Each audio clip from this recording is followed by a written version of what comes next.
En el territorio mesoamericano, los mexicas del Altiplano Central tenían dominados a muchos pueblos de sus alrededores, entre ellos a varios de los que habitaban en el área que hoy es Veracruz. Estos pueblos enviaban frecuentemente tributos al Valle del Anáhuac, y existía una comunicación expedita entre la costa y el altiplano a través de caminos muy bien determinados, pero no se usaba la rueda como instrumento de transporte, ni había animales de carga como burros, bueyes o caballos. Por lo tanto, no había necesidad de caminos amplios y planos para grandes carruajes, porque los indígenas trasladaban todo a pie.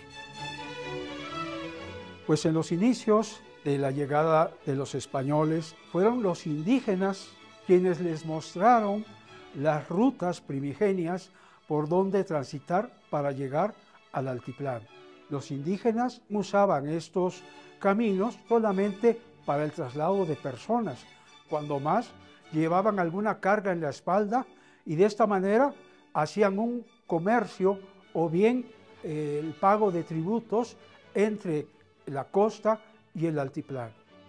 Los españoles tuvieron necesidad de mejorar las condiciones porque traían otro tipo de necesidades.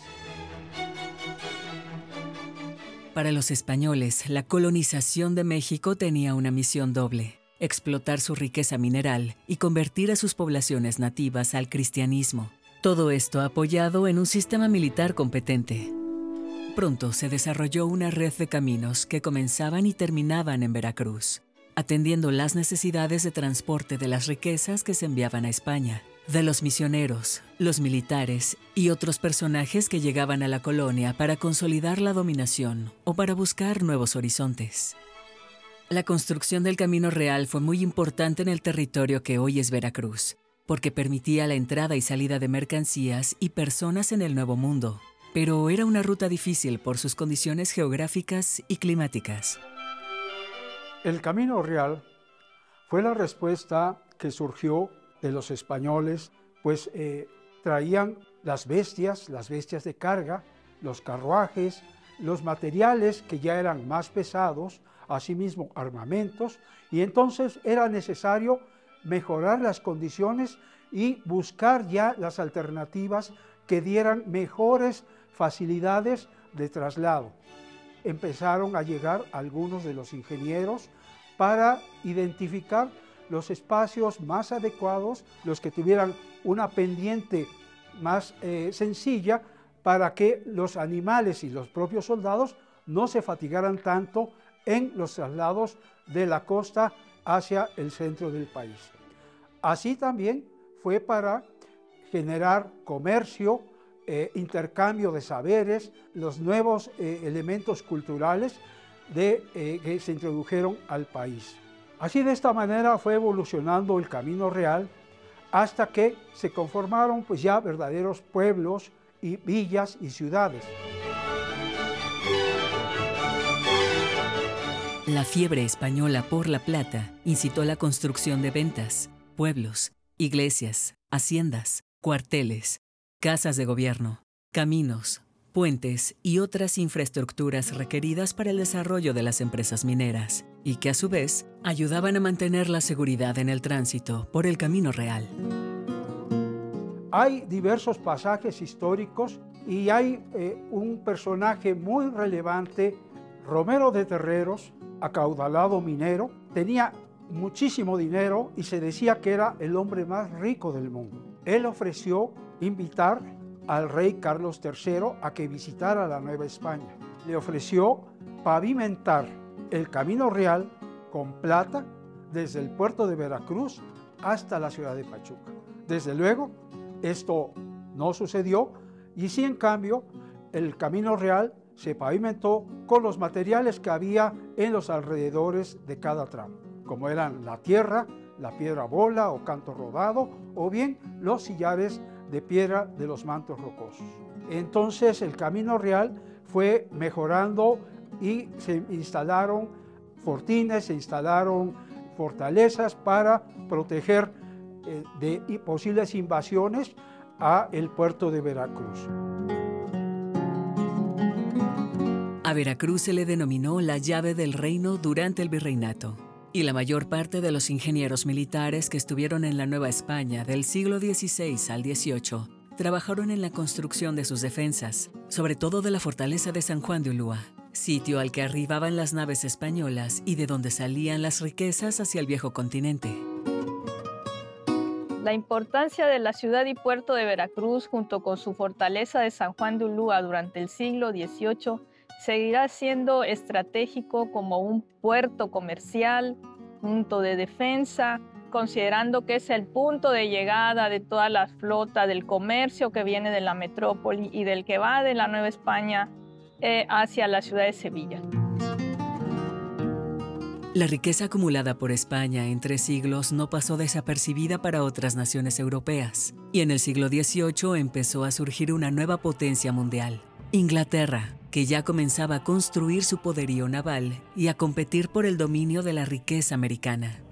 Esta situación que le da al puerto de Veracruz y a su fortaleza de San Juan de Ulúa el tema comercial, portuario, de intercambio cultural, va a permanecer hasta casi la segunda mitad del siglo XVIII, cuando se va a levantar en el Caribe la alerta ante la presencia de los ingleses que estarán merodeando a la ciudad de La Habana. Con esta estrategia de los ingleses de amedrentar un poco la situación en el Caribe, se va a realizar la toma de un recinto fortificado que se consideraba inexpugnable, la ciudad de La Habana, junto con su fortificación.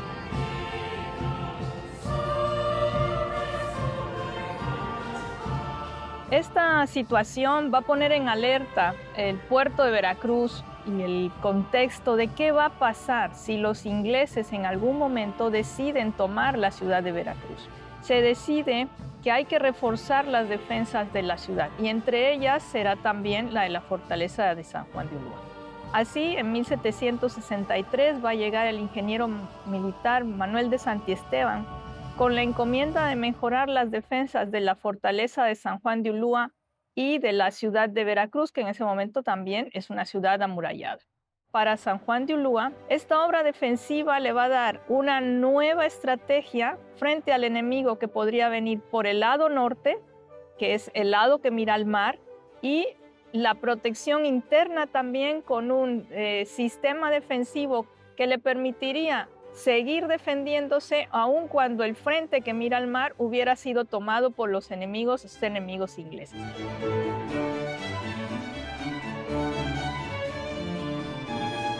Junto con esta estrategia de mejorar Ulúa vendrá la siguiente estrategia, que es crear en el punto interno del territorio hoy veracruzano una fortaleza que pudiera darle socorro a San Juan de Ulúa en un momento dado que los ingleses tomaran Veracruz. Y para ello se va a crear la fortaleza de San Carlos en el municipio de Perote, Veracruz, protectora del Camino Real y como un punto estratégico para mantener víveres de guerra, pertrechos, municiones, víveres de boca, que se llaman alimentos, y sobre todo casi 1000 hombres de tropa que pudieran socorrer a San Juan de Ulúa en un momento dado.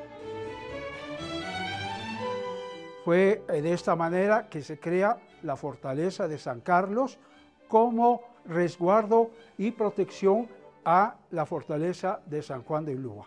Se crea en el año de 1770 y solo son 5 años de construcción de este enorme recinto fortificado.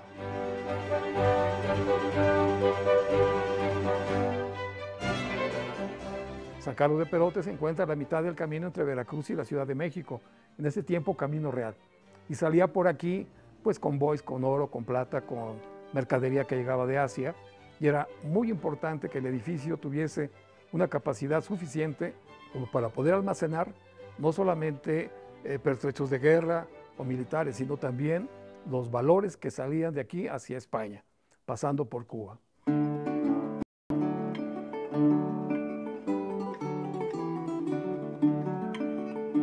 Durante el periodo colonial, el Camino Real de Veracruz fue la vía de comunicación más importante debido a su vinculación con distintos puntos estratégicos, como la Ciudad de México, que era el centro de gobierno virreinal, también con el puerto de Acapulco, por donde llegaban las mercancías procedentes de Asia y con el camino real de tierra adentro, que conectaba con los centros mineros del norte de la Nueva España. Esto convertía a Veracruz en el eje articulador de la economía colonial. Sin embargo, este beneficio para la corona española no siempre se tradujo en obras que beneficiaran a la población local, y hasta la segunda mitad del siglo XVIII comenzó a afianzarse el modelo de defensa militar borbónico, que dio lugar a la fortaleza de San Carlos en Perote. Se elige la ubicación de la fortaleza de San Carlos en Perote debido a que ya desde antes, desde 1720, se habían establecido las ferias comerciales en Jalapa, lo cual era pues un incentivo para proteger a los viajeros del Camino Real por esta ruta. Así que entonces también la cercanía, el clima y los materiales que eran propios para construir una fortaleza de estas dimensiones con muros de gran espesor, con los sillares de canteras que se localizaban en esta región. El programa arquitectónico de esta fortaleza nos arroja diferentes elementos y espacios constructivos que se van a integrar al proyecto ejecutivo. Empezamos con un terreno en declive llamado glacis, que está definido por un terreno en desnivel que termina en el primer parapeto del camino cubierto. El camino cubierto tiene una banqueta, un parapeto y una estacada con postes de madera que terminan en punta. Esto permite la presencia de vigilantes. Inmediatamente después se tienen unos elementos transversales llamados travezas que cuando ya el enemigo ha incursionado en el camino cubierto permite la defensa para evitar que lleguen al foso. Me toca hablarles acerca de los sistemas defensivos y que sepamos qué nos ha llegado hasta la fecha. San Carlos de Perote viene siendo la retaguardia de San Juan de Ulúa. Entonces la importancia de hablar de estos dos edificios es porque representaron el principal sistema defensivo de la Nueva España. En la fortaleza de San Carlos, desde el exterior, el primer sistema es un glacis, que es un terraplén. Contrariamente a San Juan de Ulúa, que ya no lo tiene, San Carlos tiene un 75% de él. El siguiente sistema es un camino cubierto, entonces cuenta con un foso que se utiliza para quitar de tiro de cañón a la edificación, es decir, bajarle la altura. Un foso que es seco, contrario a San Juan de Ulúa, que es inundable porque está en la costa. El foso está conformado por un terreno que está a desnivel más bajo que el camino cubierto. Este es muy importante para evitar que haya acceso hacia la fortaleza. El foso está definido por la escarpa, que es la cortina y los baluartes, y la contraescarpa, que está definida en el camino cubierto. Para accesar del exterior hacia el foso, en 3 de los lados que se tienen en esta fortaleza de planta cuadrada, se tienen calles de manera no recta, llamados caminos serpenteantes por su configuración geométrica. Se tienen 3, solamente en uno no existe. Otro tema dentro de lo que son sistemas defensivos es el acceso. El acceso se hacía de 2 formas, por un puente fijo y un puente levadizo antes de llegar a la puerta. No se tiene información de que haya sido construido un puente levadizo.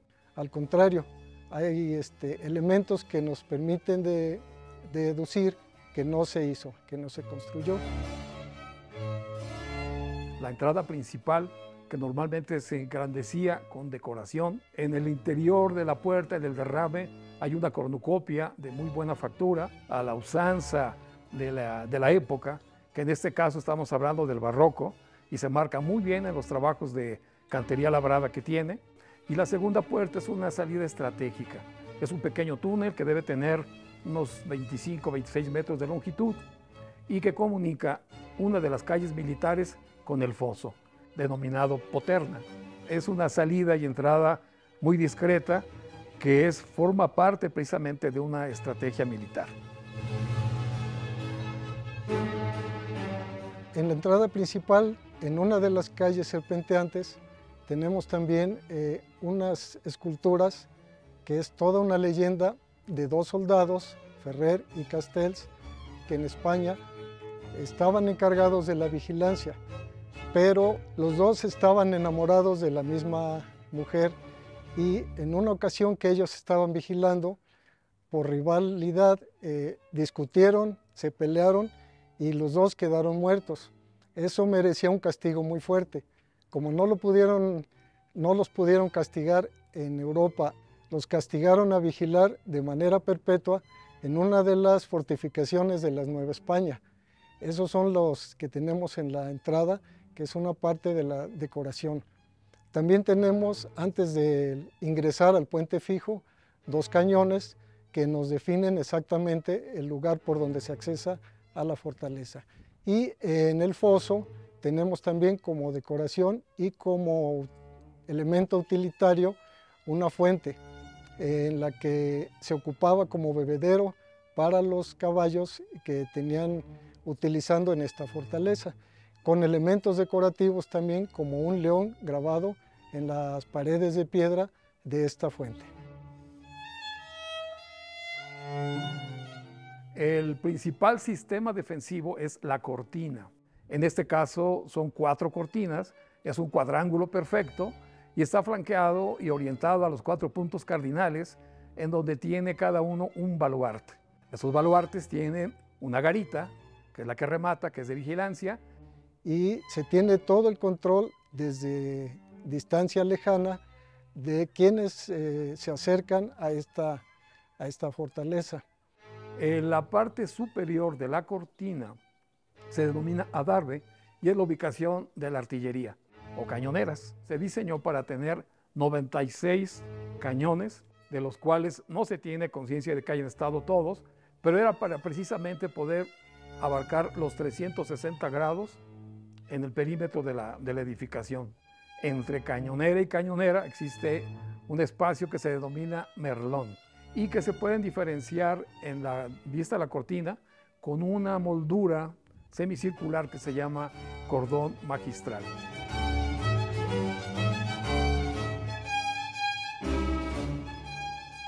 El principal sistema, que es la cortina, tiene un ángulo que se llama escarpa y que en San Carlos tiene una particularidad. Tiene un forro de media vara de espesor con piedra de cantería arenisca. Esto es con el fin precisamente de hacer reparaciones inmediatas y que no se dañe la estructura de mampostería. Consideremos que es un edificio utilitario. Sin embargo, como edificio utilitario, no deja de mantener los detalles del barroco del siglo XVIII, que es la época en que se construye esta edificación.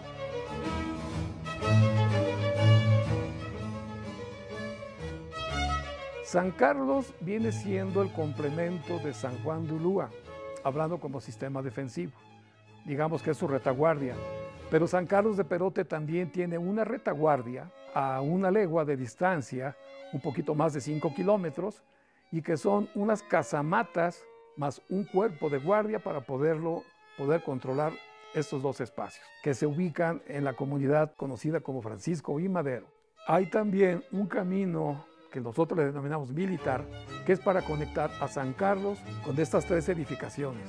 Y es que de San Carlos se va directamente al centro de la ciudad, le da la vuelta atrás de la parroquia de San Miguel, da vuelta por la calle 20 de noviembre y antes de llegar a las casamatas se encuentra un puente de muy buena factura, de cantería labrada, 3 metros de ancho, unos 10-50, 11 metros de longitud. Cruzando el puente a 150 metros se pueden observar las construcciones casamatas, que es una interpretación de un almacén de pólvora, porque el término casamata es realmente una cañonera resguardada que normalmente va en las cortinas de las edificaciones. Entonces, en este caso, emulan ser almacenes de pólvora. Creo que es menester que demos esta información porque es parte de la misma fortificación. Aunque esté a 5 kilómetros de aquí, es parte de ella. Esta estrategia de San Carlos estará también complementada con una estrategia en la costa que será la creación de una serie de baterías, como es la que se va a ubicar en Mocambo, Antón Lizardo, Alvarado, Coatzacoalcos, creando así un sistema defensivo tanto en la costa como en el interior para proteger a esta ciudad y puerto de Veracruz con esta importancia comercial, este lugar de llegada de las flotas y un punto prácticamente estratégico en todo este dominio español en esta costa veracruzana. A finales del siglo XVIII, bajo la sombra del Cofre de Perote, se erguía el Castillo de San Carlos, el último patrimonio militar legado por España en territorio mexicano como protección del Camino Real de Veracruz.